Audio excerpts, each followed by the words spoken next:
A Knights of the Old Republic remake. This is going to be awesome. I've been waiting for years for something like this. You've got to be f***ing kidding me.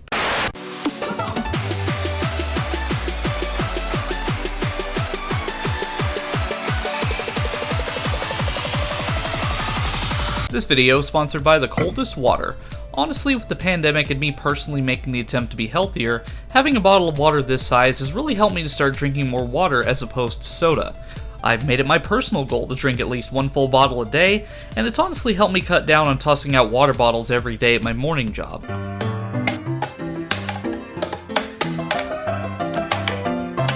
It's really great having my drink cold throughout my whole work shift and my ice being completely unmelted. Not to mention it keeps your drinks cold for up to 36 hours, which really helps for this blazing hot summer. It also gives me that comfort knowing that I have the insurance of not only keeping my drink cold in the summer, but keeping my drink hot in the wintertime when I sit back and relax with some hot chocolate. For up to 12 hours if I'm an overachiever. Not to mention this is one of the first bottles I've owned like this that has a straw, so that's an added bonus for gas mask wearing nerds like me. Links are in the description and the comments section for those of you who want to check it out too. And for those of you out there who want this specific kind of bottle, this is the coldest 32-ounce sports bottle. Alright, so here we are again, talking about gaming exclusivity with a video title that kinda sounds like a System of a Down song. Wake up! I've voiced my opinions on exclusive titles in the past in various podcasts, but due to the fact that tracking them down in a 3-hour plus video from months ago isn't really something that I want to dedicate my time to, so I'm just going to restate my thoughts here and add to what I've already said in the past. Game exclusivity has existed since honestly the dawn of gaming itself, with the fact you could only play certain games either at an arcade or on a specific machine that played that specific game at the time, like the many Pong consoles of the past. I do want to clarify that I completely understand certain first-party exclusives that are made by the company and the in-house developers themselves, like Nintendo, who never release their games outside of their own consoles or the very few mobile games that they have. That I can understand because it's somewhat of an expectation from the company at that point, and it really wouldn't benefit them at all if they released them on other platforms.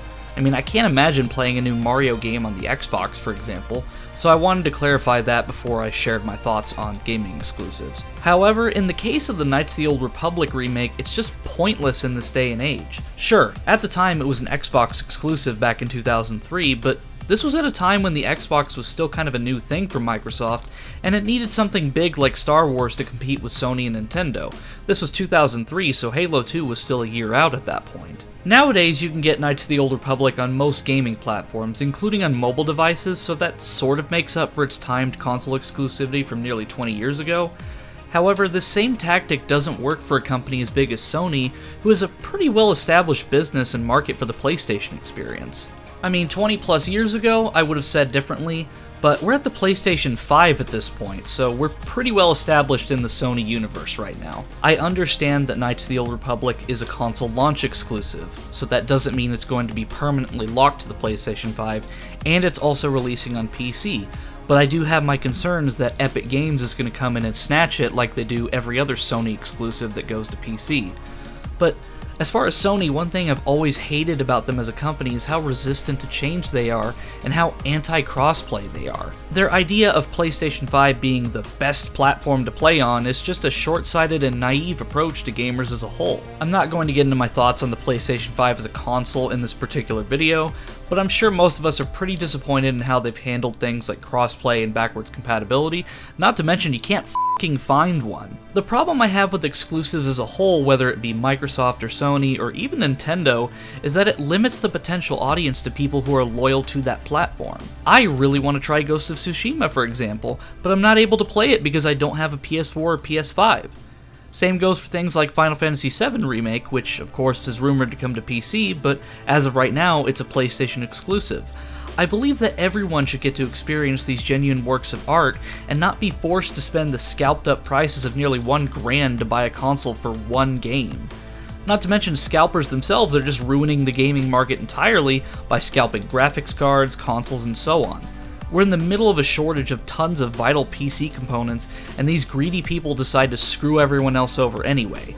Doesn't really give me much hope for human nature as a whole that people are still doing this in the middle of the pandemic. I think it's a shame that some of us will never get to experience these games because of exclusivity. I, for example, have still not played Metal Gear Solid 4, even though I've really wanted to because I love the series, but since Metal Gear Solid 4 is a PS3 exclusive, I've never been able to play it. I can't talk about exclusivity in games without bringing up the Epic Game Store.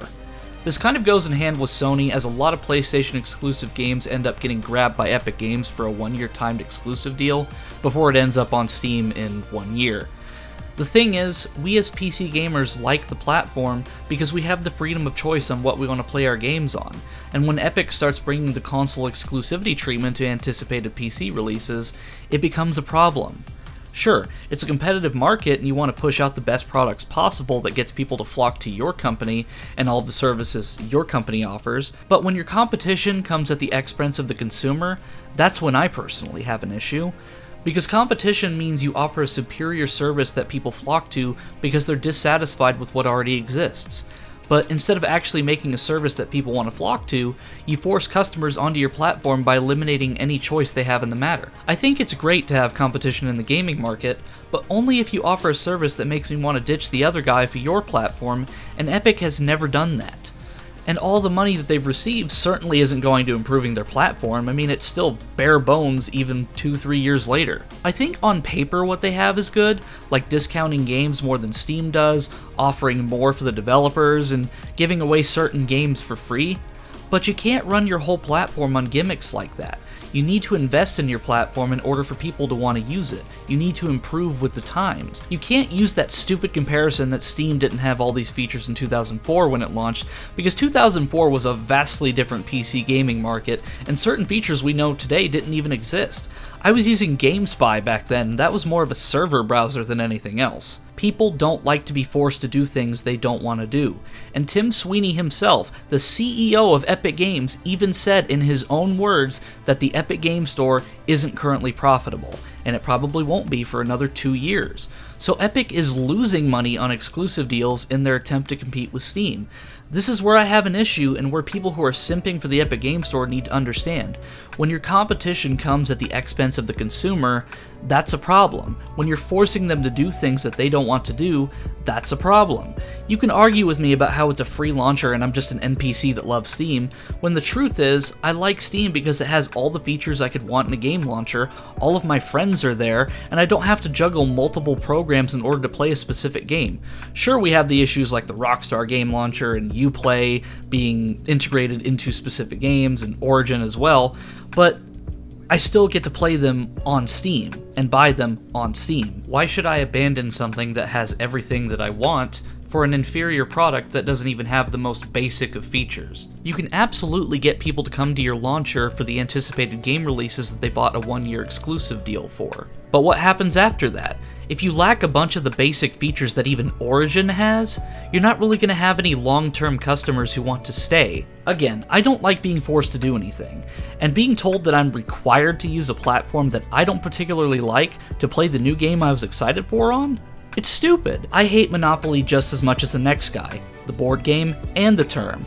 But at the same time, I don't want the pie to be broken up into so many pieces that I'm just eating crumbs at this point. I mean, would you want to have to switch between multiple different apps while you're driving to listen to a playlist you made of different artists because Epic decided they wanted to get into the music label business and bought out multiple artists from Spotify's platform so you couldn't listen to them on Spotify anymore?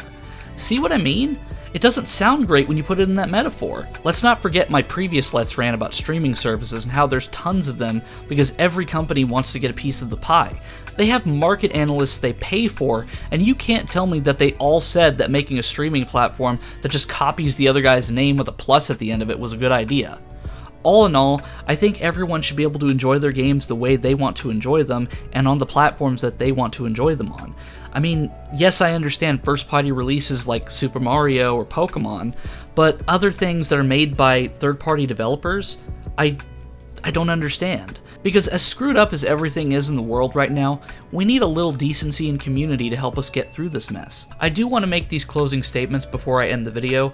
I don't want anyone watching this to use it as ammunition to go hate on developers at Epic Games or Sony or Aspyr, because as I've said before, a lot of the time they're just doing the tasks that they were requested of, and they usually don't have a say in any of this exclusive nonsense.